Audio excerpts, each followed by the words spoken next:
മക്കളെ പേടിയാണ്, എല്ലാവർക്കും പേടിയാണ്. അതുകൊണ്ട് മക്കളെ, നിങ്ങൾ വാപ്പയുടെയും ഉമ്മയുടെയും കണ്ണുനീര് കണ്ടിട്ട് നിങ്ങൾക്ക് രക്ഷപ്പെടാൻ കഴിയുമെന്ന്, അല്ലെങ്കിൽ നിങ്ങൾക്കൊരു നല്ല ജീവിതം കിട്ടുമെന്ന് നിങ്ങൾ ഒരിക്കലും കരുതരുത്. അതുകൊണ്ട് നിങ്ങളുടെ ജീവിതത്തിൽ ഒരു ജാഗ്രത ഉണ്ടാകണം. എന്ത് സംഭവിച്ചാലും വീട്ടിൽ വിവരം കൊടുക്കണം, അധ്യാപകരോട് വിവരം കൊടുക്കണം.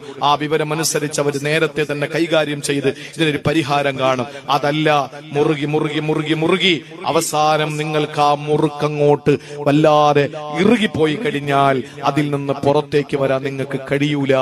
നാളെ നിങ്ങൾ ഒറ്റയ്ക്കിരിക്കുമ്പോ ഇതൊക്കെ ഒന്ന് ആലോചിക്കണം. ഈ ഇന്നത്തെ പ്രസംഗമൊക്കെ ഒന്ന് ആലോചിക്ക്.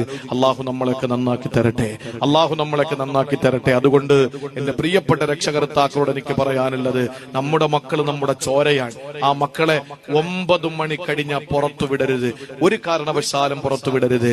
വാപ്പ വന്നിട്ട് കൂട്ടുകാരുടെ മുമ്പിൽ വെച്ചിട്ട് സ്വന്തം മോനെ എന്തോ ശകാരിക്കുമ്പോ പറഞ്ഞ വാക്കെന്താ? അതും മുസ്ലിമാണ്.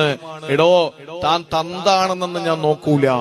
ഇതൊക്കെ നമ്മൾ കാണുകയല്ലേ. താൻ തന്തയാണെന്നൊന്നും ഞാൻ നോക്കൂല എന്ന് പറഞ്ഞിട്ട് ആ വളഞ്ഞിട്ട് ആക്രമിക്കുക. ആദ്യം ചവിട്ടിയത് ആ മകനാ.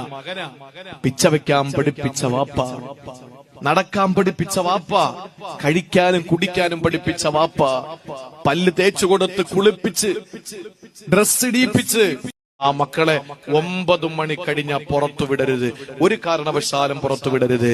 വാപ്പ വന്നിട്ട് കൂട്ടുകാരുടെ മുമ്പിൽ വെച്ചിട്ട് സ്വന്തം മോനെ എന്തോ ശകാരിക്കുമ്പോ പറഞ്ഞ വാക്കെന്താ? അതും മുസ്ലിമാണ്.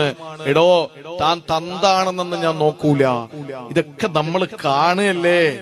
താൻ തന്തയാണെന്നൊന്നും ഞാൻ നോക്കൂല എന്ന് പറഞ്ഞിട്ട് ആ വളഞ്ഞിട്ട് ആക്രമിക്കുക. ആദ്യം ചവിട്ടിയത് ആ മകനാ.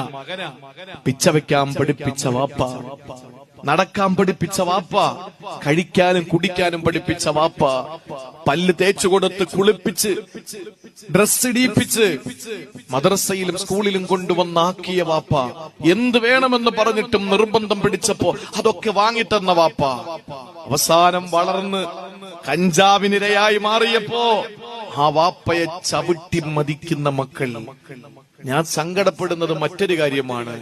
ഇവരെയൊക്കെ പിടിച്ചകത്തിടാൻ ഇവിടെ നിയമമൊന്നും ഇല്ലേ എന്നാണ് ഞാൻ ചിന്തിക്കുന്നത്. ഇത് നിയമമൊന്നും ഇല്ല ഈ രാജ്യത്ത്.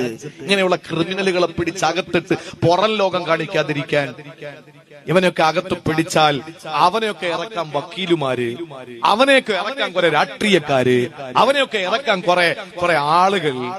ഇങ്ങനെ നടക്കാൻ വീണ്ടും ഇവിടെ ക്രിമിനലിസം പടർന്നുകൊണ്ടിരിക്കുകയാണ്. അതാണ് ചിലരുടെ ആഗ്രഹവും. കാരണം എന്താ? ഒരുത്തനും നന്നാവരുത്, ഒരുത്തനും